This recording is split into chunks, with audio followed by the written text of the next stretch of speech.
Friends, welcome back to our channel Bolu and Chinnu. ये है part 2। Part 1 आपको यहाँ मिल जाएगा और आपको यहाँ मिल जाएगा डिस्क्रिप्शन बॉक्स में। ये बहुत ही इंटरेस्टिंग एपिसोड है, बहुत ट्विस्ट एंड टर्न्स है, तो बने रहिएगा मेरे साथ नेक्स्ट कुछ मिनटों के लिए।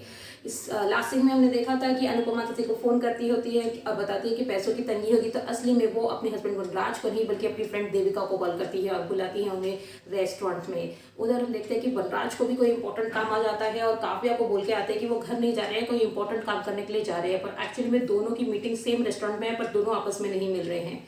तो यहाँ पर हम रेस्टोरेंट में देखते हैं कि देविका अपना कार्ड ऑफर करती है उनको फाइनेंशियल हेल्प करने के लिए, क्योंकि इनका क्रंच का दौर चल रहा है, जिसे कि वो डिक्लाइन कर देती है। अनुपमा कहती है कि उन्हें अभी पैसे नहीं चाहिए, अभी जो है गाड़ी ठीक ठाक चल रही है, पर आगे चल के उन्हें ज़रूरत पड़ने वाली है एक जॉब की। So all she wants is a job, चाहे वो कितनी भी छोटी हो चलेगा, पर जॉब ढूंढने में थोड़ी मुश्किल हो रही है कि विद द फैक्ट कि उनकी एज काफ़ी ज़्यादा हो चुकी है और उनकी एजुकेशन उतनी नहीं है।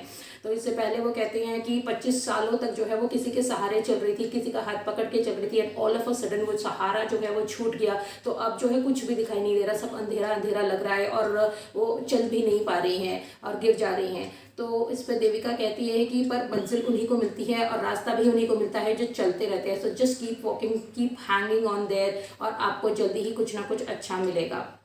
साथ ही साथ वो अनुपमा जो है अपने आप को भी ब्लेम करती है ये पूरे डिबेकल के लिए कि उनकी फैमिली जो है इस तरह से डिपेंडेंट हो गई है, पैसों के लिए मोहताज हो गई है और ये उनकी वजह से हुआ है। वो अपने आप को ब्लेम करती है कि अगर वनराज उनके साथ होते तो चाहे उनका पर्सनल जो भी था, पर बच्चों के पास पिता रहते और माँ बाप के पास जो है बेटा रहता और ये फाइनेंशियल क्राइसिस भी देखने को नहीं मिलता।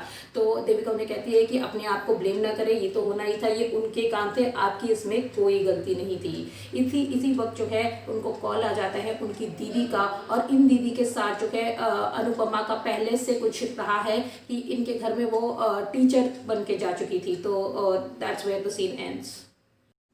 तो नेक्स्ट हम देखते हैं कि रेस्टोरेंट में ही इनकी वनराज की कोई डील फाइनलाइज हो जाती है, कोई प्रोजेक्ट उनके हाथ लग जाता है, वो बहुत खुश है और आज तो उनकी खुशी जो है दुगनी है। पहले तो प्रोजेक्ट फाइनलाइज होने की खुशी, और दूसरा कि अनुपमा को कल रात ही नीचा दिखा पाए, उसकी पूरी पार्टी को जो है खराब कर दिया और पाखी को अपनी तरफ कर लिया। यहाँ तक कि पाखी ने जो है काव्या को सोशल मीडिया पे भी अनब्लॉक कर दिया और फिर से वही चिटचैट शुरू हो गई, जिसपे पहले उन्हें समर थोड़ा डांटते हैं कि दूरियां मेंटेन करके रखो, और वो कहती है कि उन्हें समर से तो ज्ञान की जरूरत नहीं है। तो ये न्यूज़ जो है वनराज अपनी डील फाइनलाइज होने की देखने के लिए काव्या को देने के लिए घर पहुंच जाते हैं और बहुत खुश है, काव्या के सामने पेपर्स रख देते हैं। पर काव्या जो है वो और भी चालाक एक कदम आगे, वो कहती है कि इससे भी ज्यादा खुशी उनको तब होगी जब वो इसके नहीं बल्कि डिवोर्स के पेपर उनके सामने रख देंगे। इस पे जो है वनराज का मुंह फिर से छोटा सा हो जाता है और वो निकल जाते हैं कुछ भी बहाना करके।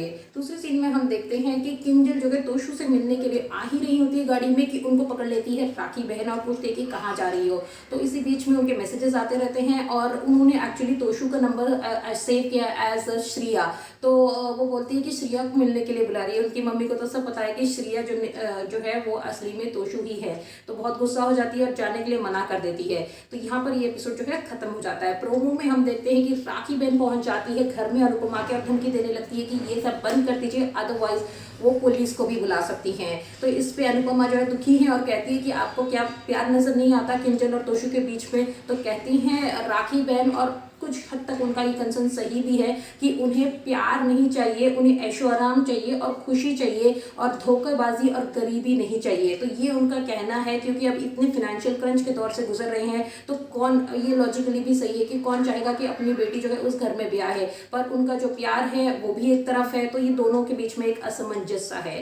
तो ये था हमारा आज का episode. Thank you for watching me so far. Subscribe कीजिए, लाइक कीजिए अगर आपने अभी तक नहीं किया है, और देखते रहिए मुझे अपने चैनल बोलू और चिन्नू पे। नमस्कार।